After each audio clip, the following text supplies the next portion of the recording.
Sveicināti! Es esmu pasniedzēja Austra Saustari, un šajā iepazīšanās ievadnodarbībā es gribu jums pastāstīt par video kursu Svārsts ikdienai. Sāksim ar to, kas tad ir svārsts. Svārsts ir vienkāršs un ikdienišķs diagnostikas instruments. Jūs uzdodat jautājumu savam augstākajam es un saņemat uz tiem atbildes ar svārsta palīdzību. Izklausās vienkārši, taču svārsts, teiksim, ir diezgan nepelnīti aizmirsts vai arī nepareizi novērtēts instruments. Un tādēļ es jums šajā ievadnodarbībā vēlos mazliet pastāstīt vairāk par svārstu un kā tad būtu pareizi jādarbojās ar svārstu un vai ar to iespējams iemācīties. Lūk, tātad daži fakti, ar kuru palīdzību iespējams saņemt maksimāli ticamu informāciju. Pieņemu, ka daudzi no jums ir saskārušies ar tādu lietu, ka padarbojušies ar svārstu, saņēmuši atbildes, pēc tam izrādījās, ka tās neatbilst patiesībai, un viņi ir nometuši šo svārstu maliņā vai vispār izmetuši no galvas kā absolūti nederīgu instrumentu. Lūk, bet ir dažas lietas, kuras ir jāievēro. Tātad atslābināts stāvoklis. Tātad cilvēkam jābūt atslābinātam, jāatrodas meditatīvā stāvoklī. Tas nav tāds meditatīvais stāvoklis, kā meditē, teiksim,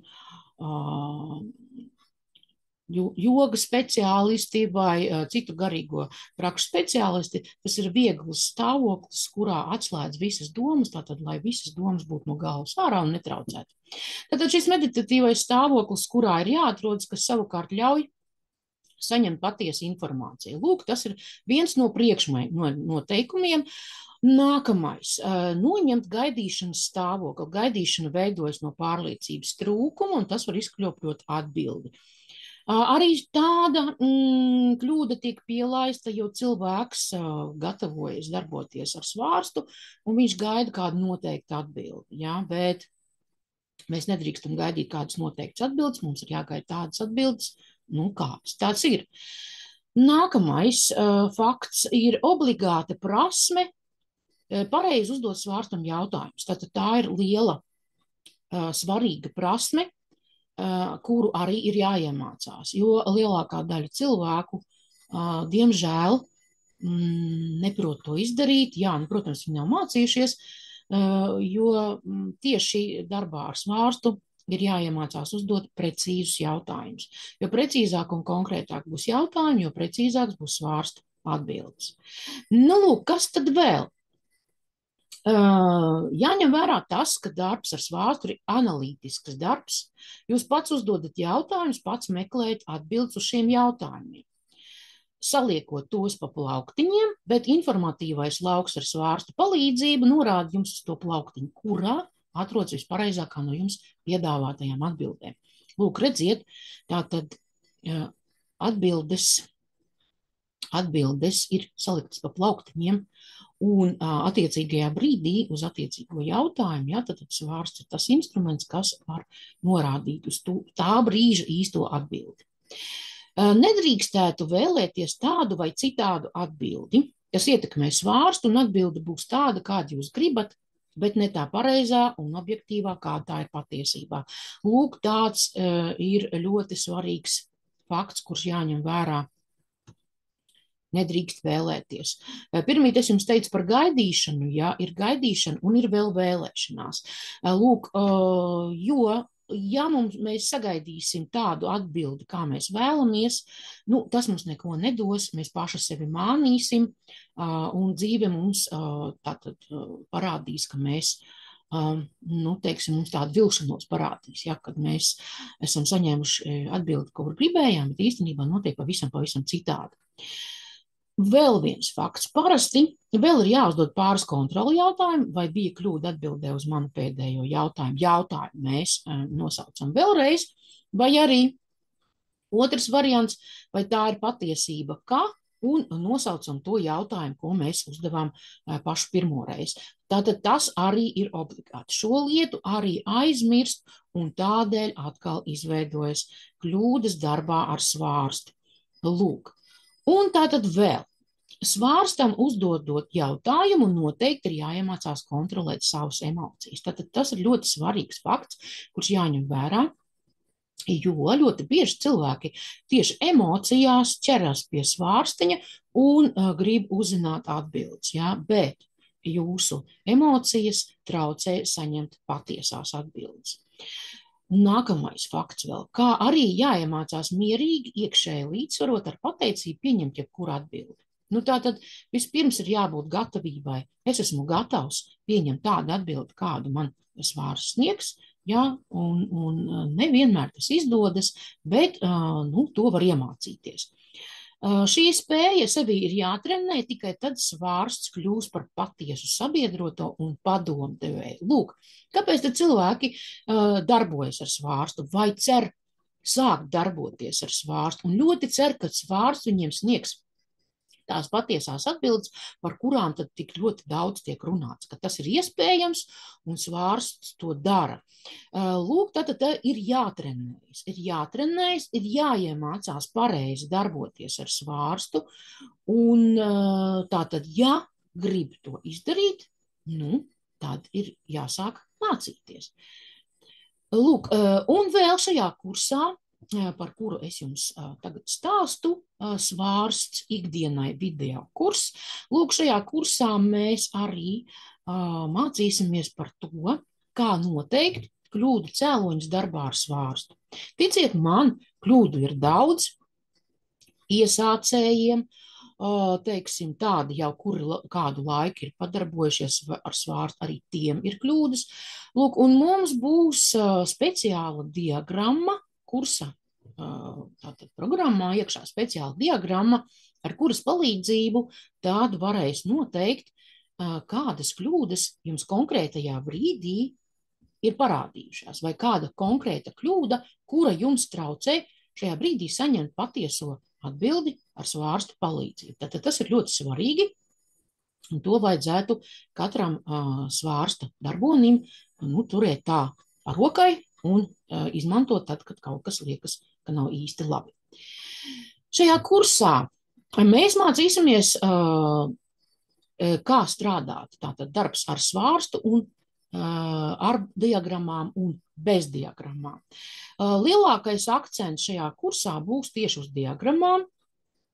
Kādēļ? Tāpēc, ka es esmu diagrammu piekritēja, un ar diagrammām var saņemt precīzākas svārsta atbildes, bet, protams, diagrammas ir jāizveido, vai tām ir jau jābūt gatavām.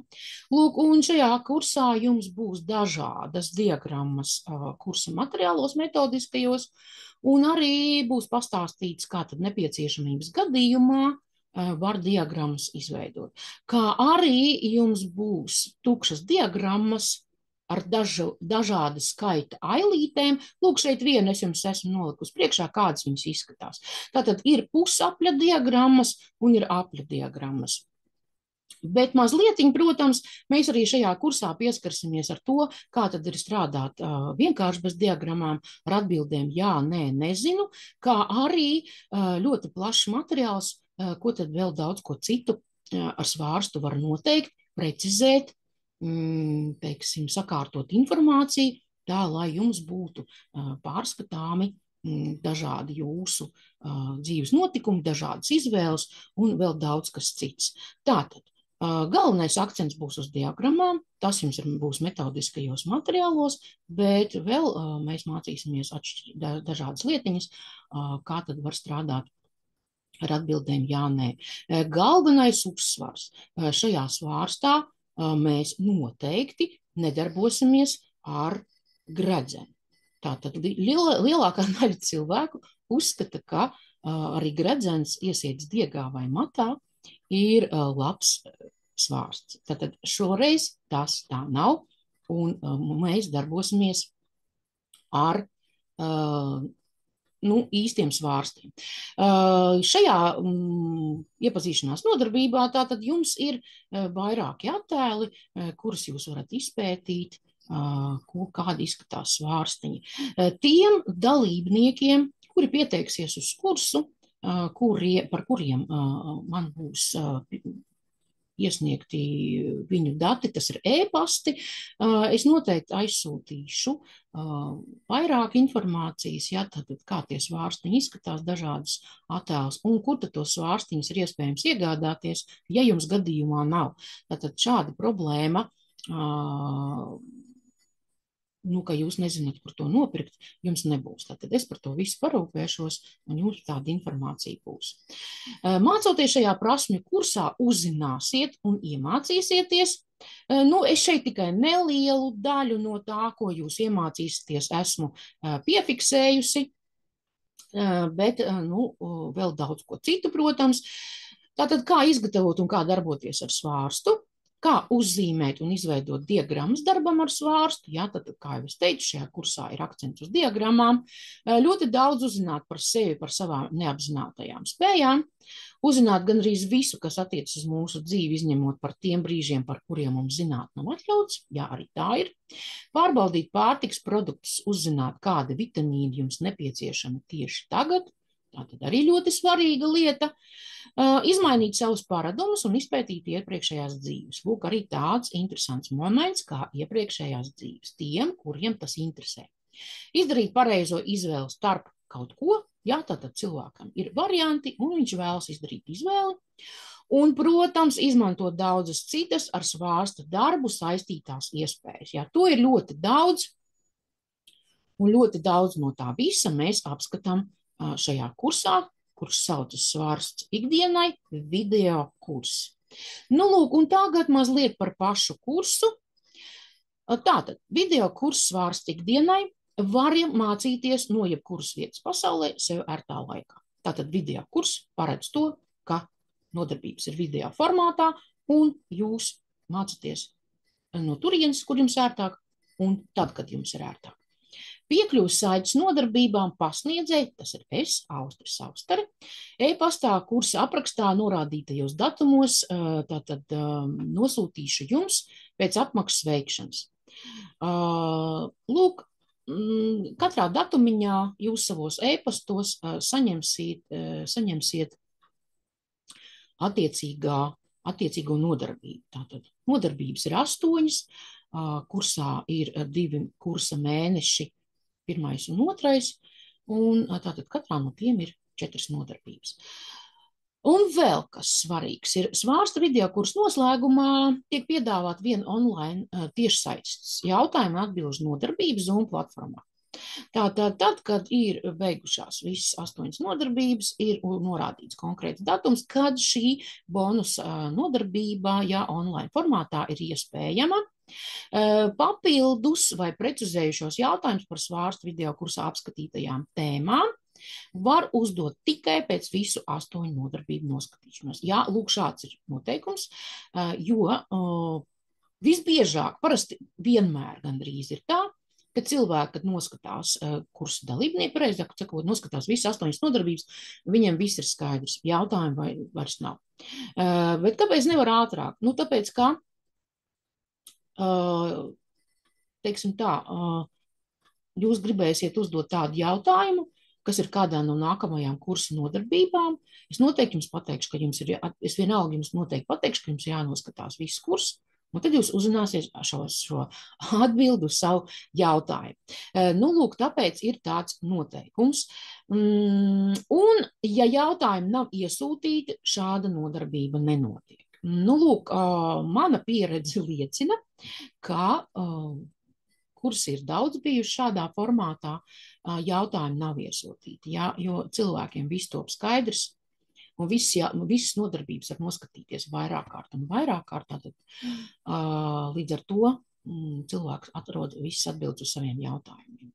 Tātad ņemam vērā, ja jautājumi netiks iesūtīti, ja e-pastā, tad šāda nodarbība nenotiek. Un vēl, ko es gribu jums teikt un uzsvērt, tātad kursa norises datumi, kursa programma un plāns mājaslapas kursa aprakstā. Tātad mājaslapā, kur ir šī ievada nodarbība, iepazīšanās ievada nodarbība, tur jūs arī atradīsiet visus norises datums kārtējam kursam, pilno kursa programmu un kursa plānu, tātad kādos datumos ir kura nodarbība. Lūk, tāds bija mans stāsts par šo kursu. Un tie interesanti, jā, tātad, kuri līdz šim ir centušies iemācīties ar svārstu darboties, vai arī gribējuši darboties, un viņiem nekas nav sanācis, tad lūk, šeit ir iespēja, kā to var iemācīties izdarīt pareizi. Esiet gaidīti video kursā Svārsts ikdienai. Paldies par uzmanību un visu labu!